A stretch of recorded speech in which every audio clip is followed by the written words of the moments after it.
Many a person's career aspirations have been battered and bruised by their inability to get their idea over to other people, to be heard and listened to. It's so frustrating because you may have the best idea in the world that would definitely put your name on the map in your organization. But if other people don't hear what you're saying and don't buy into it, that idea is going nowhere.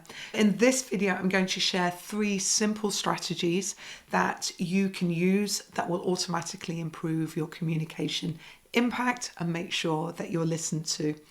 And I'm going to give you some tips so that you can put this into practice absolutely straight away and immediately start improving your impact and influence. As a leadership coach, this is a common challenge that my clients talk about, especially when they're talking about the challenges of managing up, connecting with, engaging with senior stakeholders and improving their impact. But this video is also inspired by one of my community who reached out to me to say that one of her biggest challenges was that in meetings, she would make a point and there would be little response. And then somebody made exactly the same point a few minutes later and everybody would agree and buy into it. And she was wondering what's going wrong. If you have any of those challenges, this video is for you. When I was quite a young manager, my manager sat down with me and he said, "Helen, you have many good ideas. You are bright, you see the problems, but I'm going to share with you a very important lesson." And I was all ears. He said, "There are never more than 3 points." Now, this actually is based in science. People find it much easier to remember ideas or concepts in 3s. So if you add even more in, people won't hear you. And I took this to heart because what I thought I was doing was sharing my expertise and knowledge and reinforcing why this idea I was sharing was such a great idea. It was a bit like, here are 53 reasons why this is a good idea. But the problem was I was way too detailed.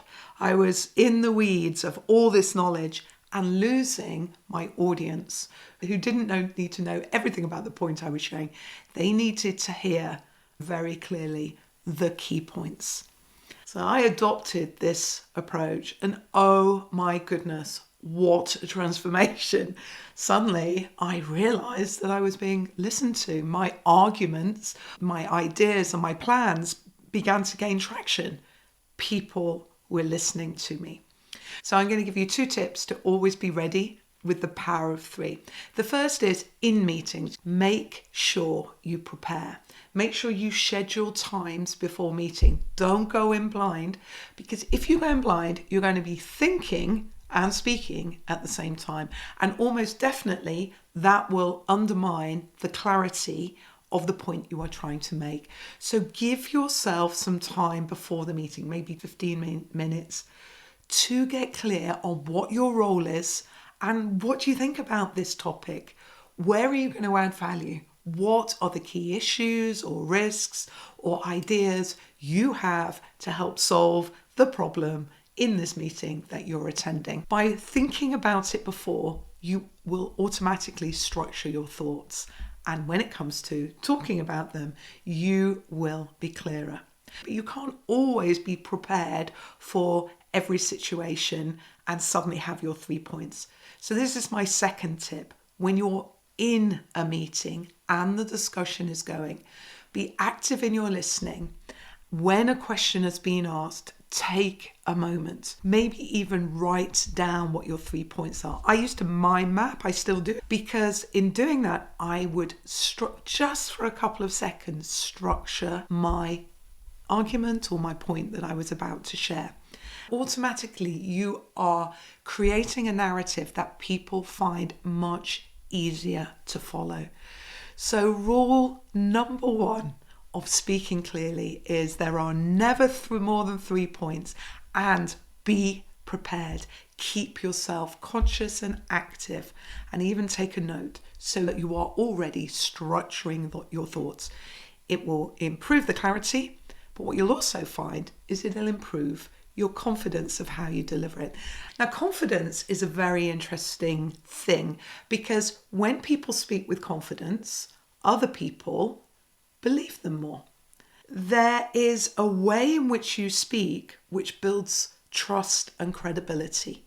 It is speaking clearly. It is speaking with confidence. And if you are in any way nervous, it immediately starts to undermine what you are saying. People are less likely to listen to you.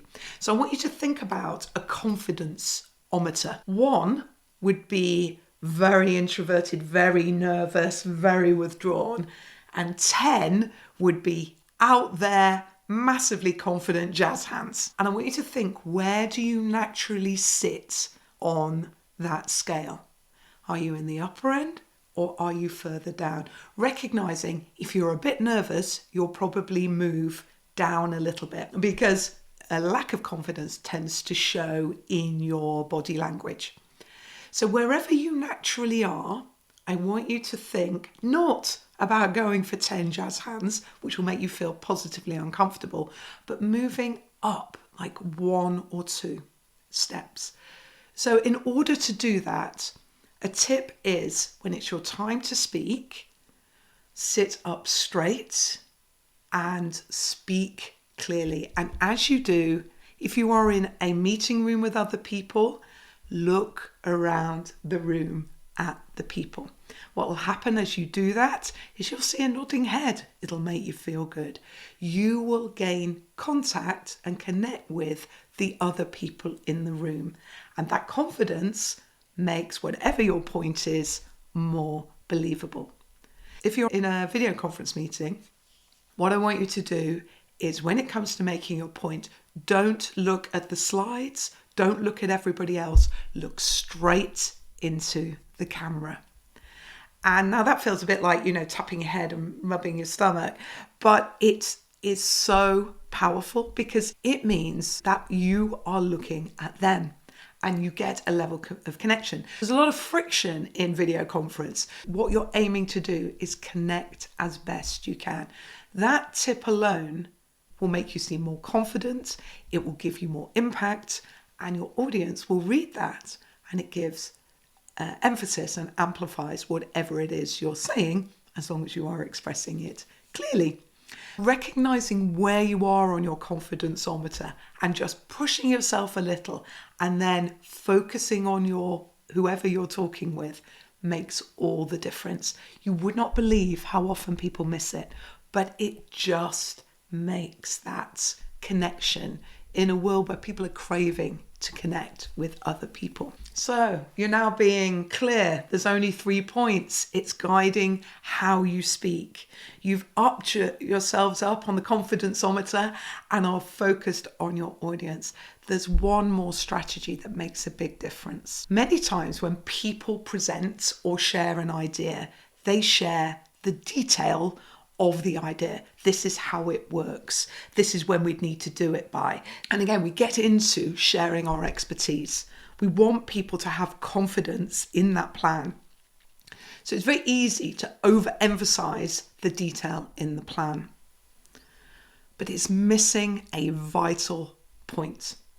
What we're often doing is emphasizing the features of the plan. But what you want to do is emphasize the benefits of that plan, the benefits of the plan to the organization or to the person that you're talking to, because this is at the core of influencing another person. People buy benefits of a plan, not the nitty-gritty detail of the plan. They want confidence that that plan is going to work. So all you have to do, even as you explain your plan, is to remember at the end to say, and the benefits of this are, and explain them. A reminder that's the benefits to the organization or to the person that you're talking to. Why is this such a great idea? And explaining that gives credibility to your plan. They will buy into it because people buy benefits, not features. Now, earlier on, I said you'd be able to put these activities into action straight away, and indeed you could. But what I'm also going to do is now share a plan of how to do that. The challenge with communication skills is they are habitual. We're changing habits and behaviors, and our brain sometimes just doesn't like doing that. It makes us feel a little bit uncomfortable. So we arrive in a meeting, we think, no, not this meeting, I'll do it like I normally do it. But actually, the way in which to improve your communication skills is little and often. You want to look for micro practice moments where you can test these strategies out so that your muscle memory becomes stronger and stronger in this is now the way that I have conversations. Practicing that extra confidence, practicing the three-point rule, practicing pulling out the benefits. So what you want to do is look in your diary over the coming week and look for those moments where you're going to be having a conversation with a colleague and actively commit to trying something out. Then step 2, what you want to do is just keep recording it in a notebook, a digital notebook or a paper notebook. What's happening? What are you doing well? What's not going so well? Where do you feel less confident? And think about what that tells you to do, because you will know the answer. It's just your head might be saying, no, don't do this. And keep doing that for 6 to 12 weeks. You will step change your communication impact over that period of time with the little and often micro practice approach. All my clients, when they start focusing on this, come back and go, I cannot believe the change. I can't believe how more confident I'm feeling. I can't believe that people are really listening to me.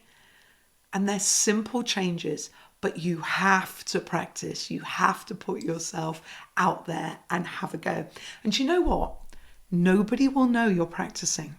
Nobody is going to be going, oh, there's Helen trying out adding her benefits on. No, they'll just hear the benefits you're telling. So that's the joy of communication skills. Even though our head might be saying, don't change it. Actually, most people don't realize what's happening and aren't thinking about you. They're thinking about what you're talking about. They're just thinking, this is a good conversation. That's a very clear argument. So I want you to commit to having a go so that you improve your influence and impact. These communication skills are at the core of leadership, and yet they are often missed. So spending time improving them can have an enormous impact. Another aspect of communicating is the whole art of influencing others. And in this video here, I explore in more depth the skills that go with influencing and persuading someone of a particular course of action or argument. So this is where I'd go next. It will make all the difference. Either way, thank you so much for watching, and I will see you next time. Take care.